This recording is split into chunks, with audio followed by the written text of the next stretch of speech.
and Mike. And James is out there on Skype. He wanted to ring in on our conversation. I'll go right out to him. James, what was he wanted to tell me? Well, I'm really concerned that I do not hear any discussion of the worldview issues that should give the foundation for any meaningful discussion of the subject.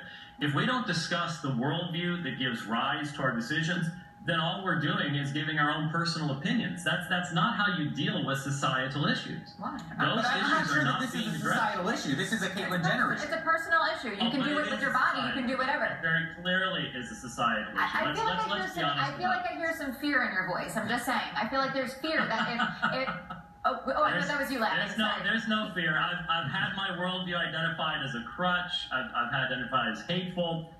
The reality is Jesus is my crutch. But if people start doing this and it becomes more common and accepted, is that going to mean that the Christianity beliefs that you have are not valid? I think you can believe those. Not in any way, shape, or form. And that gets us back to the worldview issue. It doesn't matter what society says. The issue is, if God has made us in a certain way and we go against the way He's made us, the result is not going to be life and flourishing. It's going to be destruction and death. James, let me bring in here really quickly. But James, hold on, James. Doesn't God also teach to be loving and accepting? While you are condemning this community, you're condemning this community. You are. By the way, just while we're at it, I'm going to throw away my license, guys, because I do everything against nature by pushing back disease and keeping people alive longer than they should be alive. We do all kinds of things against removing tumors? Removing tumors and things that God had created. What does that have to do with what I said? I'm confused. I didn't say anything about that at all. What I was talking about was God's creative purpose in men and women, and that's how they come to know the fullness of happiness is when they follow what God has created them to be. But isn't it up to each person to decide if there is a God or not? I mean, I'm a spiritual person. I'm not saying that, but why are you saying that God is this and that, and we have to do it according to that? Every person has the right I was asked to believe what they want to believe. And Christians believe that God has in fact spoken.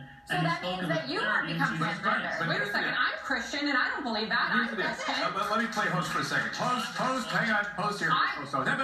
Host. I want James to give his opinion. I know a lot of people feel like James does, and I think to leave James out of this conversation is a huge mistake. Now, we're not going to agree with James necessarily, but there are people that do. He wanted to state his opinion. I wanted to have the opportunity to do so. You have a question as well. Yes. Hi, Dr.